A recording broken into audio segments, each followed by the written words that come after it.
Bueno, atención nuestros amigos rusos, porque hoy vamos a incursionar en la historia rusa. Vamos a hablar del zar Basilio III y no vamos a hablar en cambio de su hijo, pero ya vamos a ver cómo viene el asunto del hijo de Basilio III. Por el año 1526, el zar de Rusia era Basilio III. La expresión "me cachen el zar de Rusia" ha quedado un poco en desuso, pero mis mayores la usaban. Era del orden de "me caigo y me levanto", o cosas así, ¿no? Amenazaba con una maldición y luego se diluía. Pero "me cachen el zar de Rusia" es extraordinario. Bueno, también han caído en desuso "me cachen Queipo del Llano" y otras cosas, claro. Eso no escuché nunca. Sí, o en Ceuta, o en episodios de la historia de España. En el año 1526 el zar era Basilio III, casado desde hacía 20 años con la hermosísima Salomé Yurievna. Ahora, Basilio no había podido asegurar su descendencia, no había tenido hijos. Y muchos le atribuyen la culpa a Salomé, a la mujer. Y aunque él sentía un gran cariño por su esposa, la presión de los cortesanos era insoportable. Los boyardos, ¿no? Estaban allí diciendo, qué sé yo, a ver si tiene un hijo, imagínense. Bueno,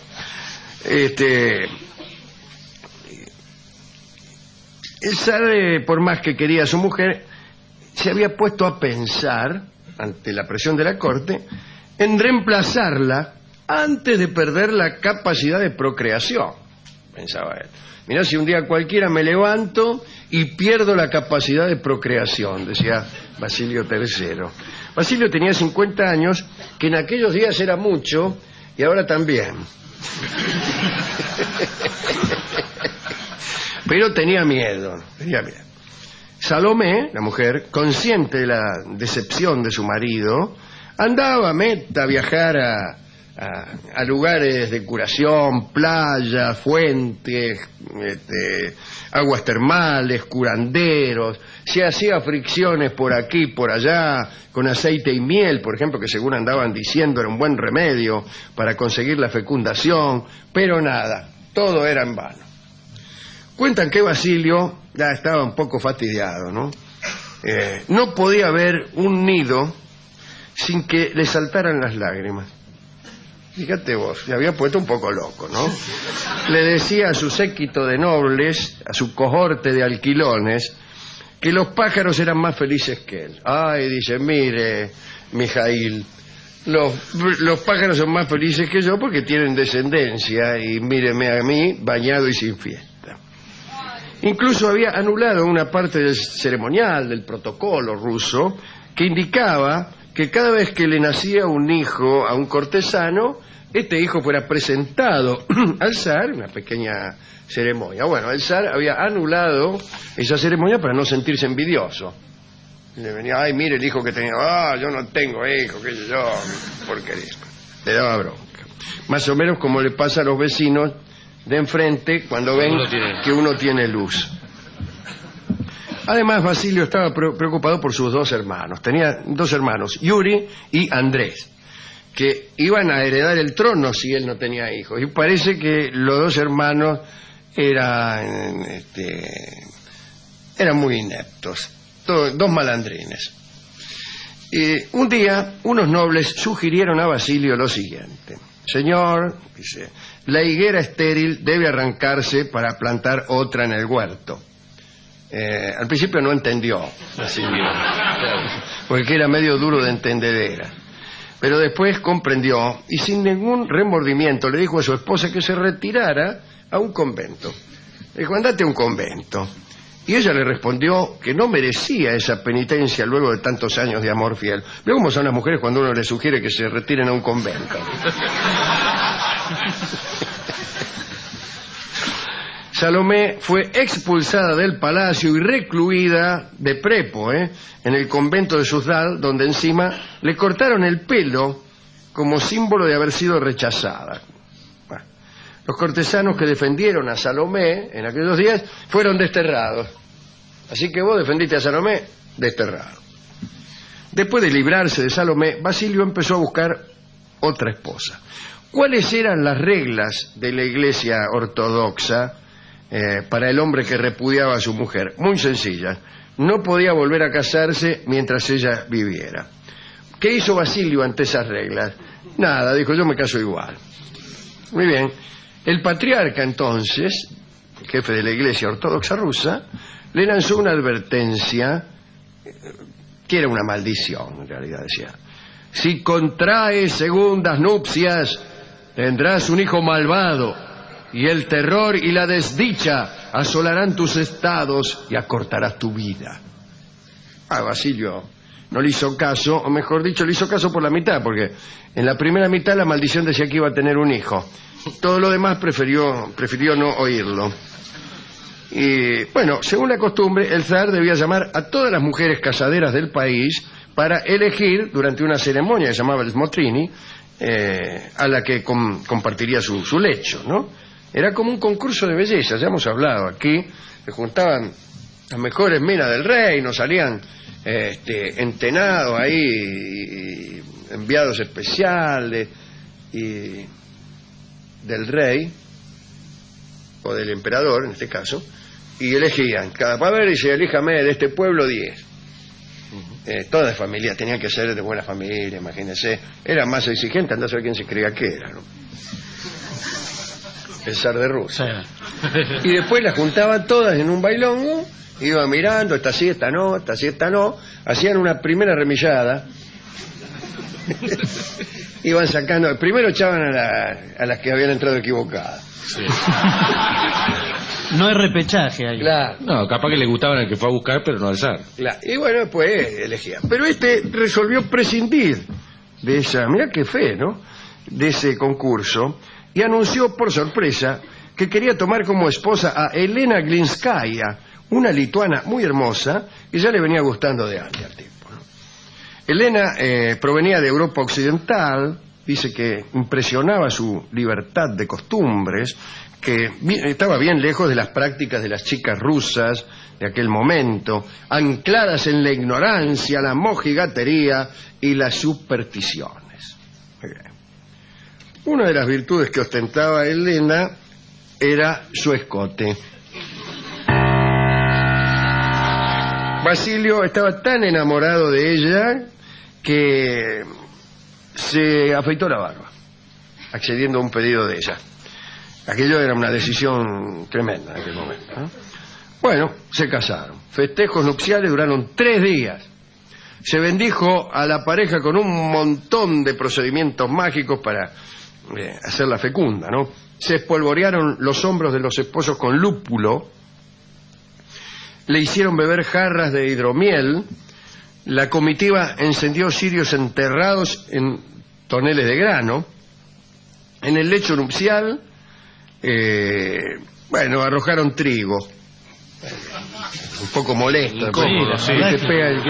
Te levantás sí. con trigo, encontrás grano de trigo por 2 semanas. Claro, imagínese por ¿Y una dónde minita. estaría? Dice usted. Bueno. Eso era una despedida de soltero, parece. Sí, realmente.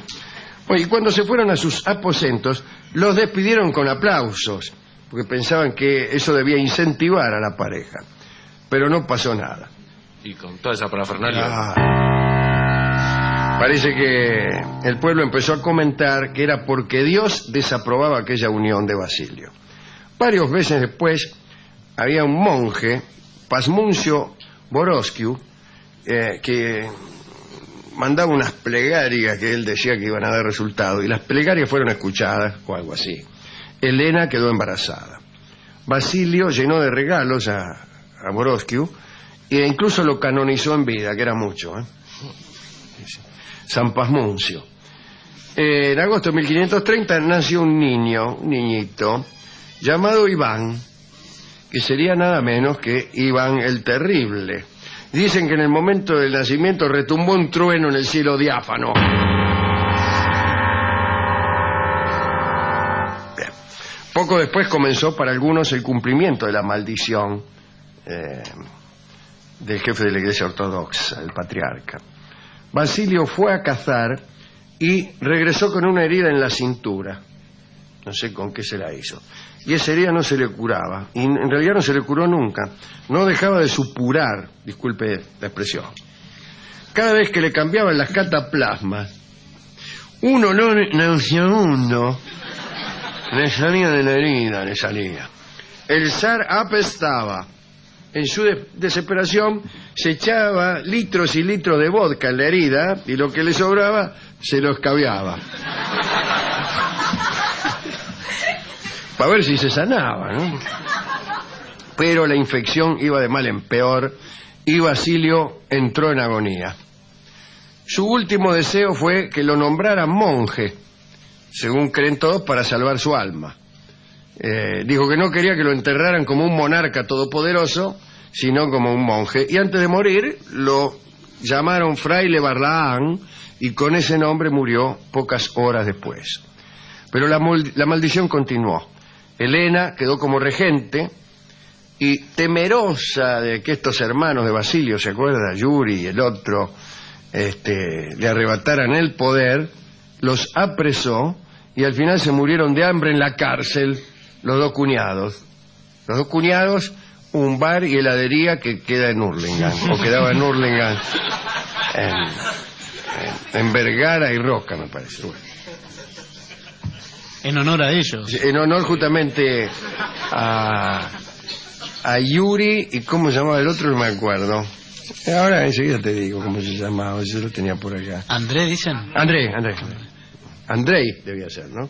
Que es el nombre ruso. Como el príncipe Andrei. El príncipe Andrei Volkonsky, aquel cuasi protagonista de la Guerra y la Paz, ¿no?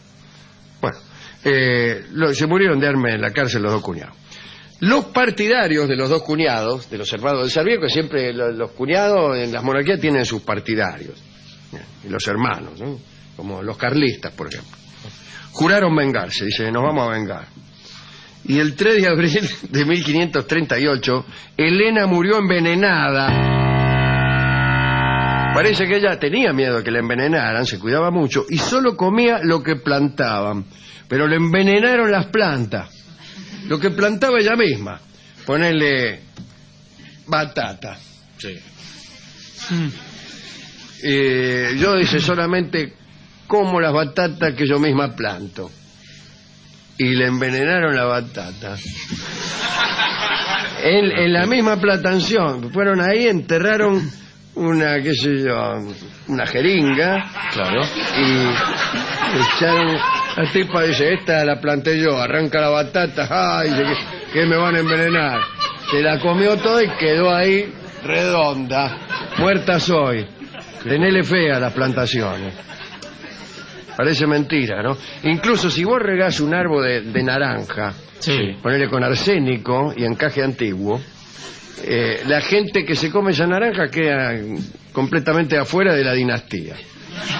De todas las naranjas Sí. del árbol. Todas las naranjas del árbol se envenenan. Sea jugo o así como... Vos la exprimiste, hacía un jugo de naranja, cianuro. Raro porque vos le habías echado arsénico, no importa. La naranja es así. Ya. Iván, el chiquito, quedó huérfanito a los 8 años al cuidado de unos cortesanos que no tenían ningún poder sobre él, y fue efectivamente tan malvado como el patriarca indicó en su maldición.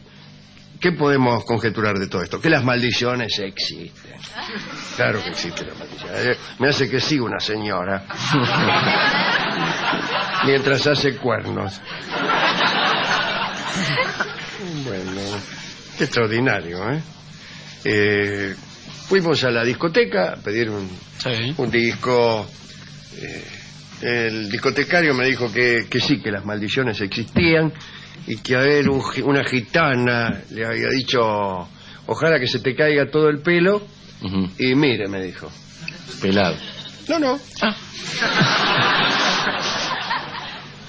No, me dijo, mostró la rodilla. Bueno, y después me dio un disco que, según el disco, estaba dedicado a Salomé, a la mujer que había sido expulsada y condenada a vivir en un convento, de la cual no hablamos más, mira, no sabemos qué fue de ella. Debe haber muerto, le digo, no tanto por vivir en un convento, sino porque esto fue en 1530. Claro.